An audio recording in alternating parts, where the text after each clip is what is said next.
ಮೌನ. ನಮಸ್ಕಾರ. ಒಬ್ಬ ಗಾಲ್ಫ್ ಕ್ಯಾಡಿಯಾಗಿ ನಿಮ್ಮ ಮೊದಲ ಮತ್ತು ಅತಿ ಮುಖ್ಯವಾದ ಕೆಲಸ ಅಂದ್ರೆ ಆಟದ ಫಾರ್ಮ್ಯಾಟ್ ಅಥವಾ ಸ್ಪರ್ಧೆಯ ಸ್ವರೂಪವನ್ನ ಅರ್ಥ ಮಾಡ್ಕೊಳ್ಳೋದು. ರೂಲ್ ನಂಬರ್ 3 ಇದ್ರ ಬಗ್ಗೆನೇ ಹೇಳುತ್ತೆ. ನಾವೀಗ ಆಡ್ತಿರೋ ಆಟ ಒಂದು ದ್ವಂದ್ವ ಯುದ್ಧನಾ, ಅಂದ್ರೆ ಒಬ್ಬ ಎದುರಾಳಿಯ ಜೊತೆ ಮುಖಾಮುಖಿ ಹೋರಾಟನಾ, ಅಥವಾ ಎಲ್ಲರ ವಿರುದ್ಧ ಸ್ಪರ್ಧಿಸೋ ಒಂದು ಮ್ಯಾರಥಾನ್ ರೇಸ್ ತರನಾ? ಇದನ್ನ ತಿಳ್ಕೊಳ್ಳೋದ್ರಲ್ಲೇ ನಿಮ್ಮ ಪ್ಲೇಯರ್ನ ಇಡೀ ಸ್ಟ್ರಾಟಜಿ ಅಡಗಿದೆ.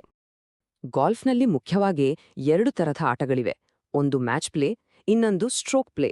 ಮ್ಯಾಚ್ ಪ್ಲೇ ಅಂದ್ರೆ ಸಿಂಪಲ್, ಪ್ರತಿ ಹೋಲ್ನಲ್ಲೂ ನಿಮ್ಮ ಮುಂದಿರೋ ಒಬ್ಬ ಎದುರಾಳಿಯನ್ನ ಸೋಲ್ಸೋದು. ಆದ್ರೆ ಸ್ಟ್ರೋಕ್ ಪ್ಲೇಯಲ್ಲಿ ಹಾಗಲ್ಲ. ಇಲ್ಲಿ ಇಡೀ ಟೂರ್ನಮೆಂಟ್ನಲ್ಲಿರೋ ಎಲ್ಲಾ ಆಟಗಾರರಿಗಿಂತ ಕಡಿಮೆ ಸ್ಕೋರ್ ಮಾಡೋದೇ ಗುರಿ. ಸರಿ, ಮೊದಲು ಮ್ಯಾಚ್ ಪ್ಲೇ ಬಗ್ಗೆನೇ ಸ್ವಲ್ಪ ಡೀಟೇಲ್ ಆಗಿ ನೋಡೋಣ. ಇಲ್ಲಿ ಪ್ಲೇಯರ್ನ ಫೋಕಸ್ ಏನಿದ್ರು ಪ್ರತಿ ಹೋಲ್ನಲ್ಲೂ ತನ್ನ ನೇರ ಎದುರಾಳಿಯನ್ನ ಹೇಗೆ ಸೋಲ್ಸೋದು ಅನ್ನೋದ್ರ ಮೇಲೆ ಮಾತ್ರ ಇರುತ್ತೆ ಅಷ್ಟೇ. ನೋಡಿ, ಮ್ಯಾಚ್ ಪ್ಲೇಯಲ್ಲಿ ಒಂದು ಹೋಲ್ ಗೆಲ್ಲೋಕೆ 3 ದಾರಿಗಳಿವೆ. ಮೊದಲನೇದು ತುಂಬಾನೇ ಸಿಂಪಲ್, ಎದುರಾಳಿಗಿಂತ ಕಡಿಮೆ ಸ್ಟ್ರೋಕ್ಸ್ನಲ್ಲಿ ಹೋಲ್ ಮುಗಿಸೋದು. ಎರಡನೇದು, ಎದುರಾಳಿಯೇ ಆ ಹೋಲ್ನ ಸೋಲನ್ನು ಒಪ್ಕೊಂಡು ಬಿಟ್ಕೊಡೋದು. ಇನ್ನು 3ನೇ ದಾರಿ ಅಂದ್ರೆ ನಿಮ್ಮ ಎದುರಾಳಿಗೆ ಲಾಸ್ ಆಫ್ ಹೋಲ್ ಅಂತ ಪೆನಾಲ್ಟಿ ಬಿದ್ರೆ ಆ ಹೋಲ್ ನಿಮ್ಮದಾಗುತ್ತೆ. ಮ್ಯಾಚ್ ಪ್ಲೇಯ ಒಂದು ಯುನೀಕ್ ಸ್ಟ್ರಾಟಜಿ ಅಂದ್ರೆ ಕನ್ಸೆಷನ್, ಅಂದ್ರೆ ಸೋಲನ್ನ ಒಪ್ಕೊಳ್ಳೋದು. ಹೌದು, ಇಲ್ಲಿ ಆಟಗಾರರು ಬೇಕಿದ್ರೆ ಒಂದು ಸ್ಟ್ರೋಕ್, ಒಂದು ಹೋಲ್ ಅಥವಾ ಅಷ್ಟೇ ಯಾಕೆ ಇಡೀ ಮ್ಯಾಚನ್ನೇ ಎದುರಾಳಿಗೆ ಬಿಟ್ಕೊಡ್ಬೋದು. ಒಬ್ಬ ಕ್ಯಾಡಿಯಾಗಿ ಯಾವ ಟೈಮಲ್ಲಿ ಕನ್ಸೀಡ್ ಮಾಡೋದು ಸರಿ ಅಂತ ನಿಮ್ಮ ಪ್ಲೇಯರ್ಗೆ ಸಲಹೆ ಕೊಡೋದು ತುಂಬಾನೇ ಮುಖ್ಯವಾದ ಜವಾಬ್ದಾರಿ. ಸರಿ, ಮ್ಯಾಚ್ ಪ್ಲೇ ಆಯ್ತು, ಈಗ ಸ್ಟ್ರೋಕ್ ಪ್ಲೇ ಕಡೆ ಗಮನ ಕೊಡೋಣ. ಇಲ್ಲಿ ಕಥೆನೇ ಬೇರೆ. ನಿಮ್ಮ ಫೋಕಸ್ ಒಬ್ಬ ಎದುರಾಳಿಯಿಂದ ಶಿಫ್ಟ್ ಆಗಿ ಫೀಲ್ಡ್ನಲ್ಲಿರೋ ಪ್ರತಿಯೊಬ್ಬ ಆಟಗಾರನ ಮೇಲೂ ಇರಬೇಕಾಗುತ್ತೆ. ಇದು ನಿಜವಾಗ್ಲೂ ಒಂದು ಮ್ಯಾರಥಾನ್ ಇದ್ದ ಹಾಗೆ. ಸ್ಟ್ರೋಕ್ ಪ್ಲೇಯಲ್ಲಿ ಒಂದು ವಿಷಯ ನೆನ್ಪಿರ್ಲಿ, ಇಲ್ಲಿ ಒಂದೊಂದು ಸ್ಟ್ರೋಕ್ ಕೂಡ ಕೌಂಟ್ ಆಗುತ್ತೆ.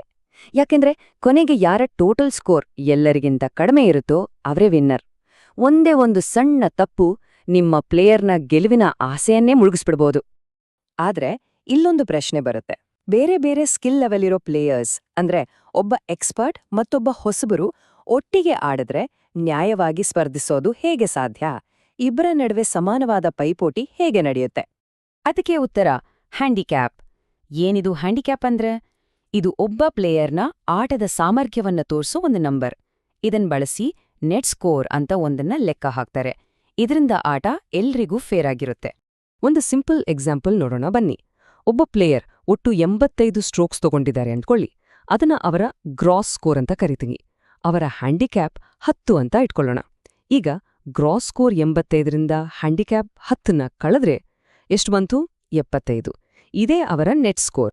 ಆದ್ರೆ ಒಂದ್ ನಿಮಿಷ, ಸ್ಟ್ರೋಕ್ ಪ್ಲೇಯಲ್ಲಿ ಕ್ಯಾಡಿಗಳು ಮತ್ತು ಆಟಗಾರರು ಮಾಡೋ ಅತಿ ಕಾಮನ್ ಆದ ಆದ್ರೆ ತುಂಬಾನೇ ಡೇಂಜರಸ್ ಆದ ಒಂದು ತಪ್ಪಿದೆ. ಈ ಒಂದೇ ಒಂದು ತಪ್ಪಿಂದ ನಿಮ್ಮ ಪ್ಲೇಯರ್ ಡೈರೆಕ್ಟ್ ಆಗಿ ಡಿಸ್ಕ್ವಾಲಿಫೈ ಆಗ್ಬಹುದು.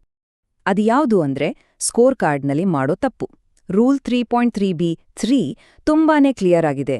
ಒಬ್ಬ ಆಟಗಾರ ತಾನು ಆಡಿದ ನಿಜವಾದ ಸ್ಕೋರ್ಗಿಂತ ಕಡಿಮೆ ಸ್ಕೋರ್ ಬರೆದು ಸ್ಕೋರ್ ಕಾರ್ಡ್ ವಾಪಸ್ ಕೊಟ್ರೆ ಆ ಕ್ಷಣದಲ್ಲಿ ಅವರು ಡಿಸ್ಕ್ವಾಲಿಫೈ ಆಗ್ತಾರೆ. ಇದಕ್ಕಿಂತ ದೊಡ್ಡ ಪೆನಾಲ್ಟಿ ಗಾಲ್ಫ್ನಲ್ಲಿ ಬೇರೆ ಇಲ್ಲ. ಈ ವಿಷಯದಲ್ಲಿ ಪ್ಲೇಯರ್ ಮತ್ತು ಕ್ಯಾಡಿ ಇಗ್ರ ಜವಾಬ್ದಾರಿಯೂ ಇದೆ. ಏನೇನ್ ಮಾಡ್ಬೇಕು ಅಂದ್ರೆ, ಮೊದ್ಲಿಗೆ ಪ್ರತಿ ಹೋಲ್ನ ಸ್ಕೋರ್ ಸರಿಯಾಗಿದೆಯಾ ಅಂತ 2 ಸರಿ ಚೆಕ್ ಮಾಡಿ. ಎರಡನೇದು, ಮಾರ್ಕರ್ ಸ್ಕೋರ್ನ ಸರ್ಟಿಫೈ ಮಾಡಿದಾರಾ ಅಂತ ನೋಡ್ಕೊಳ್ಳಿ. ಮೂರನೇದು, ನಿಮ್ಮ ಪ್ಲೇಯರ್ ಅದಕ್ಕೆ ಸೈನ್ ಮಾಡಬೇಕು. ಕೊನೆಗೆ ಲೇಟ್ ಮಾಡ್ದೆ ಆ ಸ್ಕೋರ್ ಕಾರ್ಡ್ನ ಕಮಿಟಿಗೆ ವಾಪಸ್ ಕೊಡಬೇಕು. ಕ್ಯಾಡಿಯಾಗಿ ಈ ಎಲ್ಲಾ ಸ್ಟೆಪ್ಸ್ಗಳಲ್ಲೂ ನಿಮ್ಮ ಪ್ಲೇಯರ್ಗೆ ಸಹಾಯ ಮಾಡೋದು ನಿಮ್ ಕೆಲ್ಸ.